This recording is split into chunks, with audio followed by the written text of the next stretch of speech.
जय भीम। नमस्कार साथियों अभी मैं आज ही एक न्यूज सुन रहा था। प्रशांत किशोर पांडे कहते हैं कि लड़ाई सिर्फ बीजेपी बनाम जन स्वराज है, महागठबंधन या अन्य पार्टियों का कोई यहां पे मुकाबला नहीं है।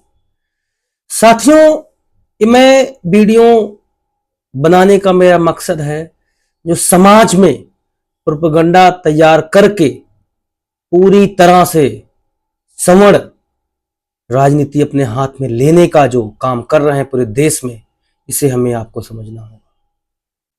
डॉक्टर अंबेडकर, माननीय कांशीराम साहब, इन्होंने सामाजिक बदलाव की लड़ाई लड़ी। साथियों, कल का आया बंदा, कल बनाई हुई पार्टी प्रशांत किशोर को आज ये मनुवादी मीडिया पूरा कवरेज दे रही है, पूरा कवर कर रही है, पूरा प्रोपेगेंडा तैयार कर रही है। ऐसा क्यों? वही किसी पासवान की पार्टी होती तो कोई कवर नहीं करता, वही किसी माझी की पार्टी होती तो कोई कवर नहीं करता, वही कोई कुर्मी का पार्टी होती तो कवर नहीं करता। लेकिन मनुवादी मीडिया 1% भी जहां लोग उनके होंगे उनको हीरो बना देंगे। और ये मैं इसलिए बताना चाह रहा हूं आप लोगों को, इस देश में जिस तरह से आपको हिस्सेदारी के नाम पर गुलामी व चौकीदारी कराया जा रहा है, इसे हमें आपको समझना होगा। दिल्ली के अंदर कांग्रेस जाती है, आम आदमी पार्टी आती है, आम आदमी पार्टी जाती है, भाजपा आती है।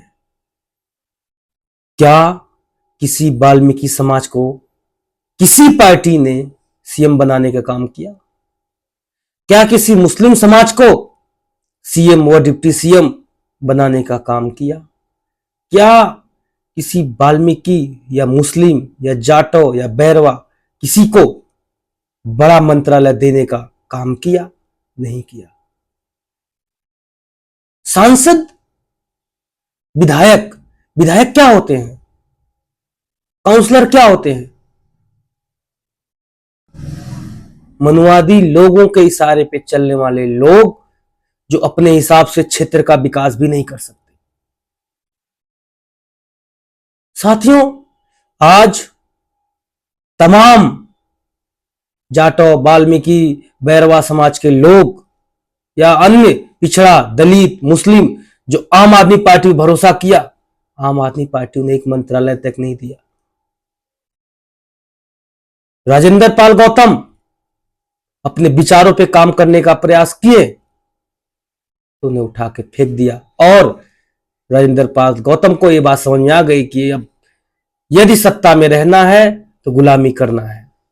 जिस देश में इतनी बड़ी बड़ी शक्ति गुलामी करने की आतुर हो जाती है, इसे हमें आपको समझना होगा।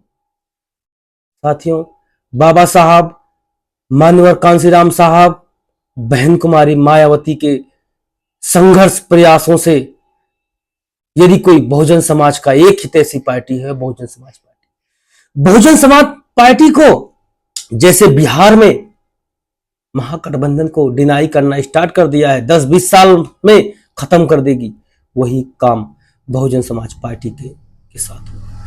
आज बहुजन समाज पार्टी के वोटर भी हैं, सपोर्टर भी हैं, लोग भी हैं, उसके बावजूद भी बहुजन समाज पार्टी को टेलीविजन पे नहीं दिखाया जाता है, उसके बावजूद भी कहीं प्रेजेंट नहीं किया जाता है, क्योंकि वो व्यवस्था बदलने की बात करती है। वो दिल्ली में वाल्मीकि समाज को सीएम बना देगी, वो मुस्लिम समाज को सीएम बना देगी, वो बैरवा समाज को डिप्टी सीएम बना देगी। इसलिए बहुजन समाज पार्टी को लोग साइड और दरकिनार करने का प्रयास करते हैं, क्योंकि वो सीधा व्यवस्था की लड़ाई होती है, व्यवस्था को बदलने की लड़ाई लड़ती है। साथियों, आज मैं जो वाल्मीकि भाई, बैरवा भाई, खटीक भाई जो भी हमारे साथ हैं, आज जो भी अन्य पार्टियों में जुड़े हैं, मैं उनसे कहना चाहूंगा, आप अपनी खुद की पार्टी बना के आओ। मैं आज आपके साथ खड़ा होकर कंधे से कंधे, सबसे पहला चुनाव लड़ने वाला आपकी पार्टी से मैं रहूंगा। आज यदि आप अपना रजिस्ट्रेशन पार्टी करा के आओ और पूरे दिल्ली के अंदर वाल्मीकि समाज को एक करने का काम करें, तो क्योंकि तब मुझे लगेगा कि आप, कोई वाल्मीकि भाई हमारा सीएम बनेगा, कोई वाल्मीकि भाई हमारा मंत्री बनेगा। साथियों, विधायक, काउंसलर सिर्फ उनके जूठन बर्तन उठाने के लिए काम आते हैं, इससे ज्यादा कुछ नहीं। आप इस जगह देख लीजिए, आज भी एससी समाज, एसटी समाज को वहीं पर सीट मिलती है जहां पर रिजर्व सीट होती है। क्यों? 70 सीटों में 10-12 सीटें रिजर्व होती है, 15 सीटें रिजर्व होती है। क्या 45 जगह कोई एससी नहीं उतारा जा सकता है? नहीं उतारेंगे। क्यों? क्योंकि आज भी आपको गुलाम समझा जाता है, आज भी आपको मुख्य धारा से बाहर रखने का काम गया है। आज जो आपको सीटें जो ऑफर की जा रही है, इन सीटों के लिए आप उनकी गुलामी कर रहे हैं, वो बाबा साहब मानवर साहब की देन है। मानवर कांसीराम साहब के संघर्षों से राजनीतिक रूप से आप हिस्सेदारी ले पा रहे हैं, अदरवाइज कोई भी दलित समाज को कोई पूछता तक नहीं था। राजनीति आज अपनी आप पार्टी बना, लोग आप पे हंसेंगे। एक बनिया आके पार्टी बनाया और आप सब उसके साथ जुड़ गए, एक ब्राह्मण आके पार्टी।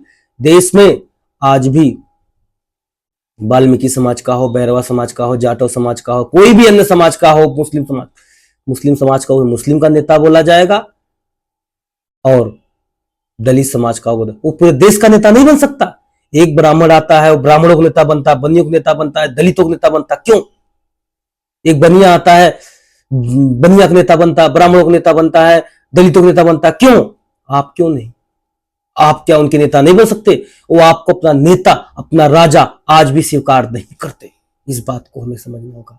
कोई भी बनिया, कोई भी ब्राह्मण किसी वाल्मीकि को अपना नेता नहीं स्वीकार करता। ये आज भी ये विडंबना है, और हम उन्हें अपना नेता मान लेते हैं। ये सबसे बड़ी बात है, ये आपको समझना होगा। धन्यवाद।